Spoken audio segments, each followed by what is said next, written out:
한 나라가 잘 살기 위한 몇 가지 조건들이 있습니다. 그 중에 하나가 인구죠. 인구가 너무 적으면 산업 경쟁력과 인력 수급의 어려움 때문에 경쟁력을 갖추기가 어려워집니다. 하지만 대한민국은 역대 최저의 출산율을 기록하고 있죠. 이에 대응하여 인구 증가를 위해 여러 가지 출산 장려 정책을 펼치고 있으나 드라마틱하게 출산율이 올라가고 상황이 좋아질 것 같아 보이진 않아요. 사회적 분위기, 주거, 직장, 사회 인프라, 인권 등등 해결해야 할 문제가 너무 복잡하고 많으니까요. 근데 이걸 한 큐에 해결하려고 했고 실제로 출산율을 2배나 증가시킨 인물과 정책이 있었습니다. 여자를 거의 애 낳는 기계로 인식하고 국가의 부흥을 위해 일단 애를 많이 낳아라 라고 강제하죠. 오늘은 상상도 못할 방법으로 인구를 억지로 늘리려 했던, 또 많은 분들이 언급해 주셨던 루마니아의 독재자 차우세스쿠의 인구 증가 정책에 대해 알아보겠습니다. 이 인간의 다른 정책이나 인생도 혹시나 궁금하시면 댓글로 남겨주세요.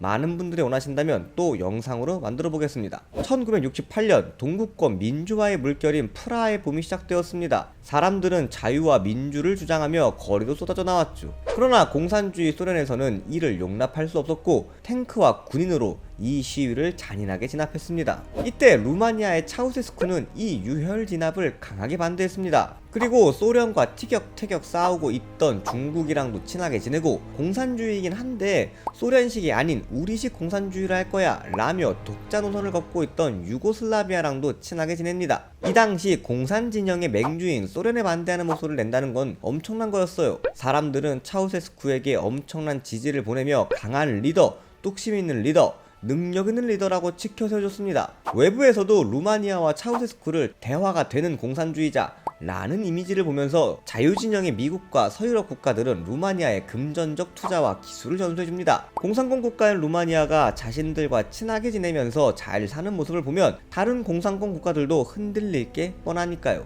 루마니아에서 자동차도 만들고 석유 제품도 만들고 하면서 수출까지 하니까 나라에 돈이 돌고 차우세스쿠의 인기는 더 좋아집니다. 이때 북한에 평양도 놀러가고 김일성이랑 호영호제도 하죠. 아니 놀러가도 꼭 북한 같은 걸로 놀러가. 그리고 독재와 우상화, 정적 제거가 무엇인지 제대로 전수받아오고 그걸 그대로 루마니아에 실행합니다. 북한이랑만 친해지면 애들이 다 이상해져.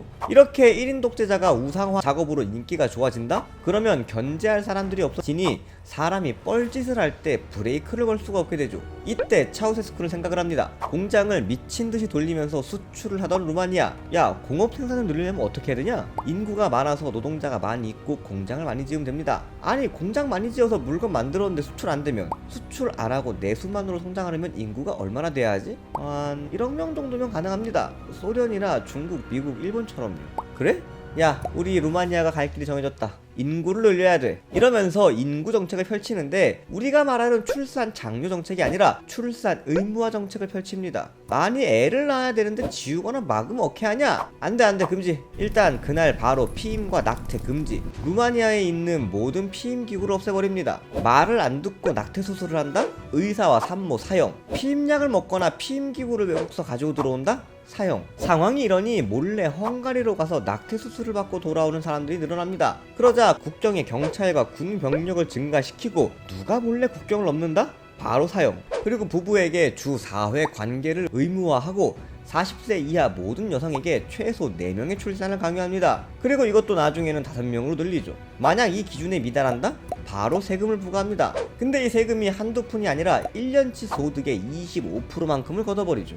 월경경찰이라는 특수경찰을 만들어서 임신 가능한 여성의 월경 여부를 체크하기도 하고 빨리 임신하라며 눈치를 주고 임신했는데도 병원에 가지 않거나 신고를 하지 않으면 또 벌금 때려버립니다. 이렇게 되자 루마니아의 임산부는 급등하고 산부인과는 갑작스럽게 엄청나게 많은 임산부를 검진해야 했습니다. 의사와 간호사, 병원이 모두 부족해지자 인권은 개나 줬는지 4명이 한조가 되어서 동시에 진찰을 받아라는 지시를 내리며 이 상황을 해결하려 했죠. 강제적으로 임신과 출산을 종용하니 어찌 보면 당연하게도 출산율 자체는 엄청나게 증가합니다. 1968년과 비교해서 출산율은 1970년에 2배가 되었으니까요. 하지만 이런 무식한 방법에는 역시나 부작용이 엄청나게 많습니다. 일단 피임을 금지하니까 성병 환자가 너무나 많아집니다. 성병 치료를 하고 아기를 낳았어야 했는데 나라에서 출산을 강제하니 일단 임신하고 또 그냥 애를 낳아버립니다. 여기에 경제적 상황이 안 좋고 소아과, 산부인과, 의사와 병원 등의 보건, 의료 인프라도 준비되지 않은 상태에서 신생아가 확 늘어나자 유아 사망률과 산모 사망률도 급등하게 되죠.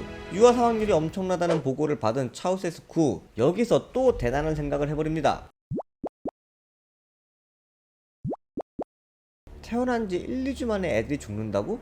야, 그러면 태어난 지 한 달 있어야 출생증명서 발급해준다 그래? 그럼 유아 사망률 떨어질걸? 집계가 안 되니까. 와, 진짜 악마도 절레절레 하겠네. 그리고 태어난 지 얼마 되지 않아 사망한 신생아를 둔 부모는 출생증명서를 받지 못해 또 벌금을 내야 하고, 그 벌금을 피하기 위해 무리하게 또 임신을 해야 했습니다. 더군다나 아기를 낳고 출생증명서까지는 받았지만 형편상 도저히 아기를 키울 형편이 되지 못하는 집안도 많이 있었죠. 애 키우는데 한두 푼 드는 게 아니니까요. 그런 집에서는 아기를 고아원에 버리는 일이 많아집니다. 그렇다고 여기서 케어를 잘했느냐? 아니죠. 애를 낳는 것에만 혈안이 되어 있었고 잘 기르는 것은 별 생각이 없었기에 이 보호소에서는 최소한의 영양 공급만 하였고 제대로 된 양육과 보호를 해주지 않았습니다. 애기 우유도 그냥 막대기에 끈으로 묶은 우유병 달아서 입에 물려주는 게 끝이었으니까요. 그렇게 많은 아이들이 방치되어 죽어갑니다. 환경이 열악하다 보니 살아남은 아이들도 그리 건강하지는 못했고 유아의 체력을 증진시킨다는 목적으로 수혈을 시킵니다.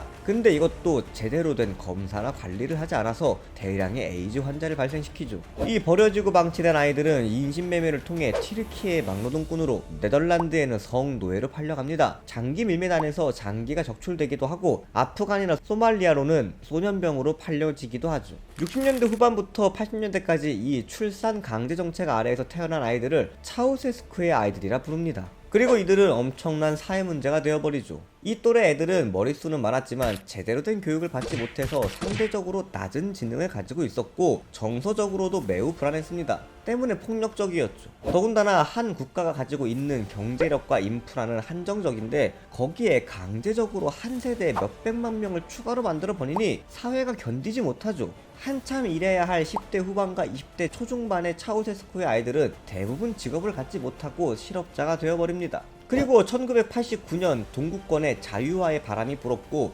잘 못 먹고 못 배워서 사는 게 힘들었던 이 세대는 반 차우세스쿠 시위에 앞장섰고 결국 루마니아 혁명을 이루어내며 차우세스쿠 정권을 몰아내게 됩니다. 결국 차우세스쿠는 자신이 만든 아이들로 인해 총살형을 받고 죽게 됩니다.